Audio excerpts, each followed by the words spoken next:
Hello viewer. As you can see, Joe's been hacking away at the back of the bread oven, clearing what used to be the oven part.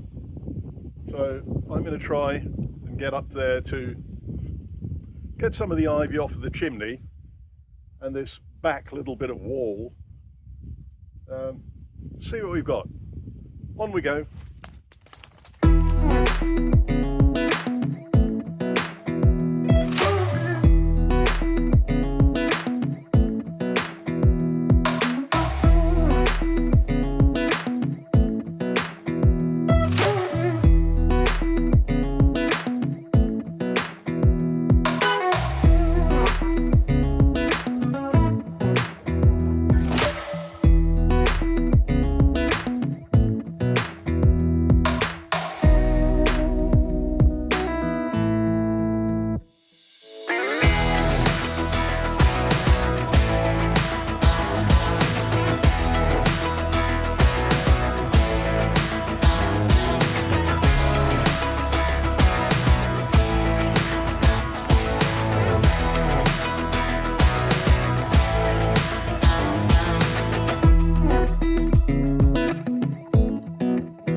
Come and have a look.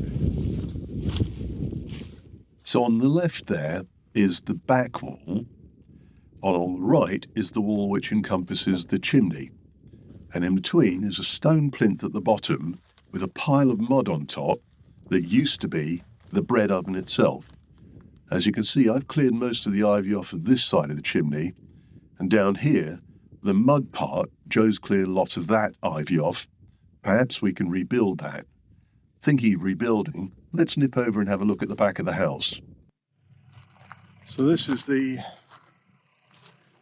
ground area of what will ultimately become the vestibule. There's quite a lot of concrete slab base here which needs to come up before it's replaced with a fresh concrete slab where it's all the same level. You can see the mound over that side, which is where the wall will go. There'll be a door close to what that back door over there on the right. So there'll be a door from the vestibule out to the garden, and you can see this remnants of wall here finishing in a tree and a couple of steps. So we'll carry on this wall from this bathroom here. We'll carry it on in that direction, and then it'll turn left and go to a door and then the wall of the house. Above it, tile roof, and that roof at the back up there is weird that it's tiles. So did I just say a tile roof? It's going to be a slate roof. That roof up the top there needs to be changed and replaced with slates, and there'll be a Velux window or a key light window in the back there. Right up at the top you can see that the coping stone at the very top is damaged or raised. I think that's because the aerial used to be connected to it and got, I don't know, caught by a gust of wind or something, but that needs to be reseated and bedded in. And then we'll put a cap over the top of that chimney with a vent pipe or flue going down, and one of those little Chinese hat things on top. All work still to do.